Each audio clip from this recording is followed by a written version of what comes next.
ਨਮਸਕਾਰ ਆਕਾਸ਼ਵਾਣੀ ਚੰਡੀਗੜ੍ਹ ਤੋਂ ਪ੍ਰਤੀਸ਼ਕ ਖਬਰਾਂ ਨਾਲ ਮੈਂ ਚੰਚਲ ਸ਼ਰਮਾ।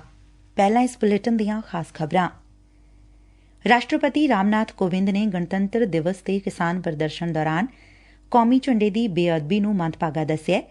ਰਾਸ਼ਟਰਪਤੀ ਨੇ ਕਿਹਾ ਕਿ ਸਰਕਾਰ ਦੇਸ਼ ਦੇ ਹਿੱਤਾਂ ਦੀ ਰਾਖੀ ਕਰਨ ਲਈ ਵਚਨਬੱਧ ਐ।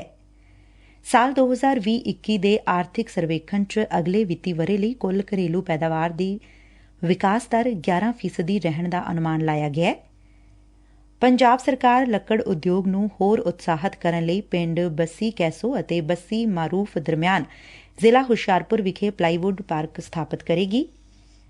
ਪੰਜਾਬ ਵਿਚ 1 ਫਰਵਰੀ ਤੋਂ ਪ੍ਰੀ ਪ੍ਰਾਇਮਰੀ ਪਹਿਲੀ ਅਤੇ ਦੂਜੀ ਜਮਾਤ ਦੇ ਵਿਦਿਆਰਥੀਆਂ ਲਈ ਸੂਬੇ ਦੇ ਸਮੂਹ ਸਰਕਾਰੀ ਸਹਾਇਤਾ ਪ੍ਰਾਪਤ ਅਤੇ ਪ੍ਰਾਈਵੇਟ ਸਕੂਲ ਖੋਲ੍ਹੇ ਜਾਣਗੇ।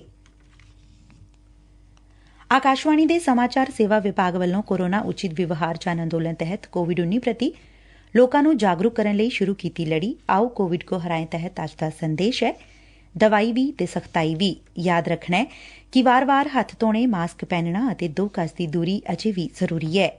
ਹੁਣ ਖਬਰਾਂ ਵਿਸਥਾਰ ਨਾਲ। ਰਾਸ਼ਟਰਪਤੀ ਰਾਮਨਾਥ ਕੋਵਿੰਦ ਨੇ ਗਣਤੰਤਰ ਦਿਵਸ ਤੇ ਕਿਸਾਨ ਪ੍ਰਦਰਸ਼ਨ ਦੌਰਾਨ ਕੌਮੀ ਝੰਡੇ ਦੀ ਬੇਅਦਬੀ ਨੂੰ ਮੰਦਭਾਗਾ ਦੱਸਿਐ। ਅੱਜ ਬਜਟ ਇਜਲਾਸ ਦੇ ਦੋਵਾਂ ਸਦਨਾਂ ਦੀ ਸੰਯੁਕਤ ਬੈਠਕ ਨੂੰ ਸੰਬੋਧਨ ਕਰਦਿਆਂ ਉਨੂਾਂ ਕਿਹਾ ਕਿ ਦੇਸ਼ ਦਾ ਸੰਵਿਧਾਨ ਜੋ ਲੋਕਾਂ ਨੂੰ ਆਪਣੀ ਗੱਲ ਰੱਖਣ ਦੀ ਆਜ਼ਾਦੀ ਦਿੰਦਾ ਹੈ, ਉਹੀ ਸੰਵਿਧਾਨ ਹਰੇਕ ਵੱਲੋਂ ਗੰਭੀਰਤਾ ਨਾਲ ਕਾਨੂੰਨ ਅਤੇ ਨਿਯਮਾਂ ਦੀ ਪਾਲਣਾ ਦੀ ਵੀ ਸੀਖ ਦਿੰਦਾ ਹੈ। ਉਨੂਾਂ ਕਿਹਾ ਕਿ ਸੰਸਦ ਵੱਲੋਂ ਪਾਸ ਕੀਤੇ ਗਏ 3 ਖੇਤੀ ਕਾਨੂੰਨਾਂ ਦਾ ਉਦੇਸ਼ ਕਿਸਾਨਾਂ ਦੀ ਮਦਦ ਕਰਨਾ ਹੈ, ਕਿਉਂਕਿ ਇਹ ਕਿਸਾਨਾਂ ਨੂੰ ਹੋਰ ਅਧਿਕਾਰ ਅਤੇ ਸ਼ਕਤੀਆਂ ਦਿੰਦੇ ਨੇ। ਸ਼੍ਰੀ ਕੋਵਿੰਦ ਨੇ ਕਿਹਾ ਕਿ 10 ਕਰੋੜ ਤੋਂ ਜ਼ਿਆਦਾ ਛੋਟੇ ਕਿਸਾਨਾਂ ਨੇ ਖੇਤੀ ਖੇਤਰ 'ਚ ਹੋਏ ਇਨ੍ਹਾਂ ਸੁਧਾਰਾਂ ਦਾ ਲਾਭ ਲੈਣਾ ਸ਼ੁਰੂ ਕਰ ਦਿੱਤੈ। ਉਨੂਾਂ ਕਿਹਾ ਕਿ ਕੇਂਦਰ ਸਰਕਾਰ ਨੇ ਖੇਤੀਬਾੜੀ ਬਾਰੇ ਸਵਾਮੀਨਾਥਨ ਕਮਿਸ਼ਨ ਦੀਆਂ ਸਿਫਾਰਿਸ਼ਾਂ ਨੂੰ ਲਾਗੂ ਕਰਨ ਸਮੇਤ ਕਿਸਾਨਾਂ ਦੇ ਹਾਲਾਤ ਸੁਧਾਰਨ ਲਈ ਕਈ ਕਦਮ ਚੁੱਕੇ ਨੇ। ਫਸਲਾਂ ਦੇ ਘੱਟੋ-ਘੱਟ ਸਮਰਥਨ ਮੁੱਲ 'ਚ 1.5 ਗੁਣਾ ਵਾਧਾ ਕੀਤਾ ਗਿਐ। ਕੋਵਿਡ-19 ਖਿਲਾਫ਼ ਜੰਗ ਦਾ ਜ਼ਿਕਰ ਕਰਦਿਆਂ ਸ਼੍ਰੀ ਕੋਵਿੰਦ ਨੇ ਕਿਹਾ ਕਿ ਸਰਕਾਰ ਵੱਲੋਂ ਸਮੇਂ ਸਿਰ ਲਏ ਗਏ ਫੈਸਲਿਆਂ ਕਾਰਨ ਲੱਖਾਂ ਲੋਕਾਂ ਦੀਆਂ ਜ਼ਿੰਦਗੀਆਂ ਨੂੰ ਬਚਾਇਆ ਜਾ ਸਕਿਆ ਹੈ ਅਤੇ ਦੇਸ਼ 'ਚ ਕੋਰੋਨਾ ਮਰੀਜ਼ਾਂ ਦੀ ਗਿਣਤੀ ਲਗਾਤਾਰ ਘੱਟ ਹੋ ਰਹੀ ਹੈ।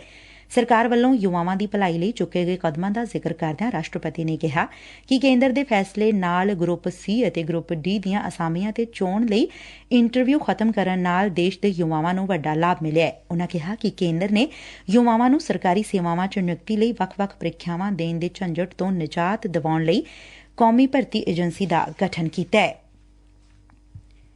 ਰਾਸ਼ਟਰਪਤੀ ਨੇ ਕਿਹਾ ਕਿ ਸਰਕਾਰ ਦੇਸ਼ ਦੇ ਹਿੱਤਾਂ ਦੀ ਰਾਖੀ ਕਰਨ ਲਈ ਵਚਨਬੱਧ ਹੈ। ਗਲਵਾਨ ਘਾਟੀ ਘਟਨਾਕ੍ਰਮ ਦਾ ਜ਼ਿਕਰ ਕਰਦਿਆਂ ਉਨੂਾਂ ਕਿਹਾ ਕਿ ਭਾਰਤ ਦੀ ਸੰਪ੍ਰਭੁਤਾ ਦੀ ਰਾਖੀ ਲਈ ਅਸਲ ਕੰਟਰੋਲ ਰੇਖਾ ਤੇ ਵਾਧੂ ਸੈਨਾ ਬਲ ਤਾਇਨਾਤ ਕੀਤੇ ਗਏ ਨੇ। ਉਨੂਾਂ ਕਿਹਾ ਕਿ ਪ੍ਰਧਾਨ ਮੰਤਰੀ ਗਰੀਬ ਕਲਿਆਣ ਯੋਜਨਾ ਤਹਿਤ 80 ਕਰੋੜ ਲੋਕਾਂ ਨੂੰ 8 ਮਹੀਨਿਆਂ ਤੱਕ ਹਰ ਮਹੀਨੇ ਵਾਧੂ 5 ਕਿਲੋ ਮੁਫ਼ਤ ਅਨਾਜ ਦਿੱਤਾ ਗਿਐ। ਉਨੂਾਂ ਕਿਹਾ ਕਿ ਆਯੁਸ਼ਮਾਨ ਭਾਰਤ ਪ੍ਰਧਾਨ ਮੰਤਰੀ ਜਨ ਆਰੋਗਿਆ ਯੋਜਨਾ ਤਹਿਤ ਦੇਸ਼ ਦੇ 1 ਕਰੋੜ 50 ਲੱਖ ਗਰੀਬ ਵਿਅਕਤੀਆਂ ਨੂੰ 5 ਲੱਖ ਰੁਪਏ ਤੱਕ ਦਾ ਮੁਫ਼ਤ ਇਲਾਜ ਮਿਲਿਐ। ਉਨੂਾਂ ਕਿਹਾ ਕਿ ਹਰ ਘਰ ਜਲ ਯੋਜਨਾ ਤਹਿਤ ਹਰੇਕ ਘਰ ਨੂੰ ਪਾਣੀ ਪਹੁੰਚਾਉਣ ਤੋਂ ਇਲਾਵਾ ਜਲ ਸੰਭਾਲ ਦੀ ਦਿਸ਼ਾ 'ਚ ਵੀ ਤੇਜ਼ੀ ਨਾਲ ਕੰਮ ਹੋ ਰਿਹਾ ਹੈ। ਰਾਸ਼ਟਰ ਦੇ ਵਿਕਾਸ ਵਿੱਚ ਮਹਿਲਾਵਾਂ ਦੇ ਯੋਗਦਾਨ ਦਾ ਜ਼ਿਕਰ ਕਰਦਿਆਂ ਸ਼੍ਰੀ ਕੋਵਿੰਦ ਨੇ ਕਿਹਾ ਕਿ ਸਰਕਾਰ ਨੇ ਭਾਰਤੀ ਹਵਾਈ ਸੈਨਾ ਦੀ ਲੜਾਕੂ ਸ਼ਾਖਾ 'ਚ ਅਤੇ ਮਿਲਟਰੀ ਪੁਲਿਸ ਵਿੱਚ ਪਹਿਲੀ ਵਾਰ ਮਹਿਲਾਵਾਂ ਦੀ ਨਿਯੁਕਤੀ ਸਮੇਤ ਇਸ ਦਿਸ਼ਾ 'ਚ ਕਈ ਮਹੱਤਵਪੂਰਨ ਫੈਸਲੇ ਲਏ ਨੇ। ਕੌਮੀ ਸਿੱਖਿਆ ਨੀਤੀ 2020 ਰਾਹੀਂ ਸੁਧਾਰਾਂ ਨੂੰ ਉਜਾਗਰ ਕਰਦਿਆਂ ਸ਼੍ਰੀ ਕੋਵਿੰਦ ਨੇ ਕਿਹਾ ਕਿ ਨਵੀਂ ਨੀਤੀ ਤਹਿਤ ਪਹਿਲੀ ਵਾਰ ਵਿਦਿਆਰਥੀਆਂ ਨੂੰ ਆਪਣੀ ਮਰਜ਼ੀ ਦੇ ਵਿਸ਼ੇ ਚੁਣਨ ਦੀ ਆਜ਼ਾਦੀ ਦਿੱਤੀ ਗਈ ਹੈ। ਕਾਨੂੰਨ ਮੰਤਰੀ ਰਵੀ ਸ਼ੰਕਰ ਪ੍ਰਸਾਦ ਨੇ ਅੱਜ ਸੰਸਦ ਦੇ ਦੋਵਾਂ ਸਦਨਾਂ ਦੀ ਸਾਂਝੀ ਬੈਠਕ ਨੂੰ ਰਾਸ਼ਟਰਪਤੀ ਰਾਮਨਾਥ ਕੋਵਿੰਦ ਵੱਲੋਂ ਕੀਤੇ ਸੰਬੋਧਨ ਦਾ ਬਾਈਕਾਟ ਕਰਨ ਤੇ ਵਿਰੋਧੀ ਧਿਰ ਦੀ ਕਰੜੀ ਨਿੰਦਾ ਕੀਤੀ ਹੈ। ਪਾਰਲੀਮੈਂਟ ਦੇ ਬਾਹਰ ਪੱਤਰਕਾਰਾਂ ਨਾਲ ਗੱਲਬਾਤ ਕਰਦਿਆਂ ਸ਼੍ਰੀ ਪ੍ਰਸਾਦ ਨੇ ਵਿਰੋਧੀ ਧਿਰ ਦੇ ਇਸ ਕਦਮ ਨੂੰ ਮੰਦਭਾਗਾ ਦੱਸਿਆ। ਉਨੂਾਂ ਕਿਹਾ ਕਿ ਰਾਸ਼ਟਰਪਤੀ ਸੰਵਿਧਾਨਿਕ ਮੁਖੀ ਨੇ ਅਤੇ ਉਹ ਰਾਜਨੀਤਿਕ ਮਤਭੇਦਾਂ ਤੋਂ ਉੱਪਰ ਨੇ। ਉਨੂਾਂ ਇਹ ਵੀ ਕਿਹਾ ਕਿ ਰਾਸ਼ਟਰਪਤੀ ਦੇ ਸੰਬੋਧਨ ਦਾ ਸਨਮਾਨ ਕਰਨਾ ਲੋਕਤੰਤਰ ਦੀ ਰਵਾਇਤ ਹੈ। ਉਨੂਾਂ ਹੈਰਾਨੀ ਪ੍ਰਗਟ ਕਰਦਿਆਂ ਕਿਹਾ ਕਿ ਕਾਂਗਰਸ ਰਾਸ਼ਟਰਪਤੀ ਦੇ ਸੰਬੋਧਨ ਦਾ ਬਾਈਕਾਟ ਕਰਕੇ ਕਿਸ ਤਰ੍ਹਾਂ ਦੀ ਰਵਾਇਤ ਕਾਇਮ ਕਰਨਾ ਚਾਹੁੰਦੀ ਹੈ। ਸਾਲ 2020-21 ਦੇ ਆਰਥਿਕ ਸਰਵੇਖਣ 'ਚ ਅਗਲੇ ਵਿੱਤੀ ਵਰ੍ਹੇ ਲਈ ਕੁੱਲ ਘਰੇਲੂ ਪੈਦਾਵਾਰ GDP ਦੀ ਵਿਕਾਸ ਦਰ 11% ਰਹਿਣ ਦਾ ਅਨੁਮਾਨ ਲਾਇਆ ਗਿਐ। ਇਸ 'ਚ ਸਰਕਾਰੀ ਖਪਤ ਨਾਲ ਵਿਕਾਸ ਦਰ 'ਚ ਸੁਧਾਰ ਹੋਣ ਦਾ ਸੰਕੇਤ ਦਿੱਤਾ ਗਿਆ। ਕੇਂਦਰੀ ਖਜ਼ਾਨਾ ਮੰਤਰੀ ਸ਼੍ਰੀਮਤੀ ਨਿਰਮਲਾ ਸੀਤਾਰਮਨ ਵੱਲੋਂ ਪੇਸ਼ ਕੀਤੇ ਗਏ ਆਰਥਿਕ ਸਰਵੇਖਣ 'ਚ ਸੁਝਾਅ ਦਿੱਤਾ ਗਿਆ ਹੈ ਕਿ ਬਰਾਮਦ ਅਤੇ ਸਰਕਾਰੀ ਖਪਤ ਨਾਲ ਵਿਕਾਸ ਵਿੱਚ ਮਦਦ ਮਿਲੇਗੀ। ਇਸ ਵਿੱਚ ਇਹ ਵੀ ਕਿਹਾ ਗਿਆ ਹੈ ਕਿ ਮੌਜੂਦਾ ਵਿੱਤੀ ਵਰ੍ਹੇ ਲਈ ਕੁੱਲ ਘਰੇਲੂ ਪੈਦਾਵਾਰ ਦੀ ਵਿਕਾਸ ਦਰ 7.7% ਰਹਿਣ ਦਾ ਅਨੁਮਾਨ ਹੈ। ਆਰਥਿਕ ਸਰਵੇਖਣ 'ਚ ਇਹ ਵੀ ਕਿਹਾ ਗਿਆ ਹੈ ਕਿ ਅਗਲੇ ਵਿੱਤੀ ਵਰ੍ਹੇ 'ਚ ਕੁੱਲ ਘਰੇਲੂ ਪੈਦਾਵਾਰ ਦੇ 15.4% ਤੱਕ ਪਹੁੰਚਣ ਦੀ ਸੰਭਾਵਨਾ ਹੈ। ਆਰਥਿਕ ਸਰਵੇਖਣ 'ਚ ਕੋਰੋਨਾ ਮਹਾਮਾਰੀ ਦੇ ਪ੍ਰਕੋਪ ਮਗਰੋਂ ਭਾਰਤੀ ਅਰਥਚਾਰੇ ਦੇ ਮੁੜ ਲੀਹ ਤੇ ਆਉਣ ਦਾ ਵਿਸਥਾਰ ਨਾਲ ਵਿਸ਼ਲੇਸ਼ਣ ਕੀਤਾ ਗਿਆ ਹੈ। ਇਸ ਵਿੱਚ ਕਿਹਾ ਗਿਆ ਹੈ ਕਿ ਦੇਸ਼ ਵਿੱਚ ਸ਼ੁਰੂ ਕੀਤਾ ਗਿਆ ਟੀਕਾਕਰਨ ਦਾ ਮਹਾਂ ਅਭਿਆਨ ਅਰਥ ਵਿਵਸਥਾ 'ਚ ਸੁਧਾਰ ਲਿਆਉਣ 'ਚ ਮਦਦ ਕਰੇਗਾ। ਆਰਥਿਕ ਸਰਵੇਖਣ 'ਚ ਇਸ ਗੱਲ ਦਾ ਵੀ ਜ਼ਿਕਰ ਕੀਤਾ ਗਿਆ ਹੈ ਕਿ ਔਖੇ ਸਮੇਂ 'ਚ ਵੀ ਕੁੱਲ ਘਰੇਲੂ ਪੈਦਾਵਾਰ ਦੀ ਵਿਕਾਸ ਦਰ ਵਧਾਉਣ 'ਚ ਖੇਤੀਬਾੜੀ ਖੇਤਰ ਦੀ ਅਹਿਮ ਭੂਮਿਕਾ ਰਹੀ ਹੈ। ਸਰਵੇਖਣ 'ਚ ਇਹ ਗੱਲ ਵੀ ਸਵੀਕਾਰ ਕੀਤੀ ਗਈ ਹੈ ਕਿ ਸਿਹਤ ਖੇਤਰ ਦੇਸ਼ ਦੇ ਅਰਥਚਾਰੇ ਦਾ ਕੇਂਦਰ ਬਿੰਦੂ ਬਣ ਗਿਆ ਹੈ। ਪੰਜਾਬ ਵਿੱਚ 1 ਫਰਵਰੀ ਤੋਂ ਪ੍ਰੀ ਪ੍ਰਾਇਮਰੀ ਪਹਿਲੀ ਅਤੇ ਦੂਜੀ ਜਮਾਤ ਦੇ ਵਿਦਿਆਰਥੀਆਂ ਲਈ ਸੂਬੇ ਦੇ ਸਮੂਹ ਸਰਕਾਰੀ ਸਹਾਇਤਾ ਪ੍ਰਾਪਤ ਅਤੇ ਪ੍ਰਾਈਵੇਟ ਸਕੂਲ ਖੋਲ੍ਹੇ ਜਾ ਰਹੇ ਨੇ। ਸਕੂਲ ਸਿੱਖਿਆ ਮੰਤਰੀ ਵਿਜੈ ਇੰਦਰ ਸਿੰਗਲਾ ਨੇ ਅੱਜ ਇਹ ਜਾਣਕਾਰੀ ਦਿੰਦਿਆਂ ਕਿਹਾ ਕਿ ਇਸ ਤੋਂ ਪਹਿਲਾਂ ਮੁੱਖ ਮੰਤਰੀ ਕੈਪਟਨ ਅਮਰਿੰਦਰ ਸਿੰਘ ਦੀ ਸਹਿਮਤੀ ਲੈ ਕੇ ਪਹਿਲੇ ਪੜਾਅ 'ਚ 9ਵੀਂ ਤੋਂ 12ਵੀਂ, ਦੂਜੇ ਪੜਾਅ ਵਿੱਚ 5ਵੀਂ ਤੋਂ 8ਵੀਂ ਅਤੇ ਫਿਰ ਤੀਜੇ ਪੜਾਅ ਵਿੱਚ ਤੀਜੀ ਅਤੇ ਚੌਥੀ ਜਮਾਤ ਦੇ ਵਿਦਿਆਰਥੀਆਂ ਲਈ ਸਕੂਲ ਖੋਲ੍ਹੇ ਜਾ ਚੁੱਕੇ ਨੇ। ਕੈਬਨਿਟ ਮੰਤਰੀ ਨੇ ਕਿਹਾ ਕਿ ਸਕੂਲਾਂ ਵਿੱਚ ਕੋਵਿਡ-19 ਮਹਾਮਾਰੀ ਸਬੰਧੀ ਪੰਜਾਬ ਸਰਕਾਰ ਵੱਲੋਂ ਜਾਰੀ ਹਦਾਇਤਾਂ ਦੀ ਸਿੱਖਿਆ ਅਧਿਕਾਰੀਆਂ ਅਤੇ ਹੋਰਨਾਂ ਸਕੂਲ ਪ੍ਰਬੰਧਕਾਂ ਨੂੰ ਸਖ਼ਤੀ ਨਾਲ ਪਾਲਣਾ ਕਰਨ ਦੀ ਹਦਾਇਤ ਦਿੱਤੀ ਗਈ ਹੈ। ਉਨੂਾਂ ਕਿਹਾ ਕਿ ਵਿਭਾਗ ਵੱਲੋਂ ਸਕੂਲਾਂ ਵਿੱਚ ਬੱਚਿਆਂ ਦੀ ਸੁਰੱਖਿਆ ਯਕੀਨੀ ਬਣਾਉਣ ਲਈ ਹਦਾਇਤਾਂ ਵੀ ਜਾਰੀ ਕੀਤੀਆਂ ਗਈਆਂ ਨੇ।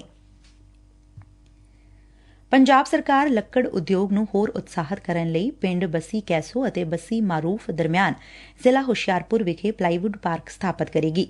ਇਸ ਸਬੰਧੀ ਜਾਣਕਾਰੀ ਦਿੰਦਿਆਂ ਉਦਯੋਗ ਮੰਤਰੀ ਸੁੰਦਰ ਸ਼ਾਮ ਅਰੋੜਾ ਨੇ ਕਿਹਾ ਕਿ ਇਸ ਨਾਲ ਨੌਜਵਾਨਾਂ ਨੂੰ ਰੋਜ਼ਗਾਰ ਮਿਲਣ ਦੇ ਨਾਲ-ਨਾਲ ਉਤਪਾਦਕਤਾ ਵਿੱਚ ਵੀ ਵਾਧਾ ਹੋਵੇਗਾ। ਉਨੂਾਂ ਦੱਸਿਆ ਕਿ ਪਲਾਈਵੁੱਡ ਪਾਰਕ ਦਾ ਇਹ ਪ੍ਰੋਜੈਕਟ ਸਪੈਸ਼ਲ ਪਰਪਜ਼ ਵਹੀਕਲ ਸੰਚਾਲਿਤ ਹੋਵੇਗਾ ਅਤੇ all India plywood manufacturers association ਦੇ 30 ਮੈਂਬਰ ਹੋਣਗੇ, ਜਿਨ੍ਹਾਂ ਨੇ ਪ੍ਰੋਜੈਕਟ ਦੇ ਲਾਗੂ ਕਰਨ ਲਈ ਕੰਪਨੀ ਐਕਟ 2013 ਤਹਿਤ Hoshiarpur wood park private limited ਦੇ ਨਾਮ ਅਤੇ ਤਰਜ਼ ਤੇ ਇੱਕ ਕੰਪਨੀ ਰਜਿਸਟਰਡ ਕੀਤੀ ਹੈ। ਉਨੂਾਂ ਕਿਹਾ ਕਿ ਸਪੈਸ਼ਲ ਪਰਪਜ਼ ਵਹੀਕਲ ਨੇ ਇਸ ਪਾਰਕ ਲਈ ਆਪਣੇ ਪੱਧਰ ਤੇ ਜ਼ਿਲ੍ਹਾ ਹੁਸ਼ਿਆਰਪੁਰ ਦੇ ਪਿੰਡ ਬੱਸੀ ਕੈਸੋ ਅਤੇ ਬੱਸੀ ਮਾਰੂਫ ਦਰਮਿਆਨ 58.85 ਏਕੜ ਜ਼ਮੀਨ ਖਰੀਦੀ ਹੈ, ਜਿੱਥੇ 100 ਕਰੋੜ ਰੁਪਏ ਦੇ ਨਿਵੇਸ਼ ਨਾਲ ਲੱਕੜ ਆਧਾਰਿਤ ਉਦਯੋਗ ਸਥਾਪਿਤ ਕੀਤਾ ਜਾਵੇਗਾ। ਤਜਵੀਜ਼ਸ਼ੁਦਾ ਪਾਰਕ ਵਿੱਚ ਪਲਾਈ ਬੋਰਡ ਕਾਰਖਾਨੇ, ਆਰਾ ਮਿੱਲਾਂ ਅਤੇ ਲੱਕੜ ਦੇ ਟੁਕੜੇ ਦੀਆਂ ਇਕਾਈਆਂ ਸਥਾਪਿਤ ਹੋਣਗੀਆਂ। ਉਨੂਾਂ ਕਿਹਾ ਕਿ ਪ੍ਰਸਤਾਵਿਤ ਪਾਰਕ ਨਾ ਸਿਰਫ਼ ਭਵਿੱਖ ਵਿੱਚ ਉਦਯੋਗ ਦੇ ਵਿਸਥਾਰ 'ਚ ਮਦਦ ਕਰੇਗਾ, ਬਲਕਿ ਕਿਸਾਨਾਂ ਨੂੰ ਉਨੂਾਂ ਦੀ ਉਪਜ ਦੇ ਚੰਗੇ ਭਾਅ ਮਿਲਣ 'ਚ ਸਹਾਈ ਹੋਵੇਗਾ। ਪੰਜਾਬ ਦੇ ਪਸ਼ੂ ਪਾਲਣ ਮੰਤਰੀ ਤ੍ਰਿਪਤ ਰਜਿੰਦਰ ਸਿੰਘ ਬਾਜਵਾ ਨੇ ਕਿਹਾ ਕਿ ਹੁਣ ਤੱਕ ਜਲੰਧਰ ਸਥਿਤ ਖੇਤਰੀ ਰੋਗ ਨਿਵਾਰਣ ਪ੍ਰਯੋਗਸ਼ਾਲਾ ਵਿਖੇ ਜਾਂਚੇ ਨਮੂਨਿਆਂ ਮੁਤਾਬਕ ਸੂਬੇ ਦੇ ਸਿਰਫ਼ 0.5% ਮੁਰਗੀ ਫਾਰਮ ਹੀ ਬਰਡ ਫਲੂ ਦੀ ਬਿਮਾਰੀ ਤੋਂ ਪ੍ਰਭਾਵਿਤ ਪਾਏ ਗਏ ਨੇ। ਉਨੂਾਂ ਕਿਹਾ ਕਿ ਸਰਕਾਰ ਬਿਮਾਰੀ ਰਹਿਤ ਪੋਲਟਰੀ ਉਤਪਾਦ ਮੁਹੱਈਆ ਕਰਵਾਉਣ ਲਈ ਵਚਨਬੱਧ ਹੈ ਤਾਂ ਜੋ ਲੋਕਾਂ ਨੂੰ ਕਿਸੇ ਵੀ ਕਿਸਮ ਦਾ ਡਰ ਜਾਂ ਸ਼ੰਕਾ ਨਾ ਰਹੇ। ਉਨੂਾਂ ਕਿਹਾ ਕਿ ਜਲਦ ਹੀ ਸੂਬੇ ਨੂੰ ਬਰਡ ਫਲੂ ਤੋਂ ਰਾਹਤ ਦਿਵਾਈ ਜਾਵੇਗੀ। ਇਸ ਦੇ ਨਾਲ ਹੀ ਪ੍ਰਦੇਸ਼ਕ ਖਬਰਾਂ ਖਤਮ ਹੋਈਆਂ।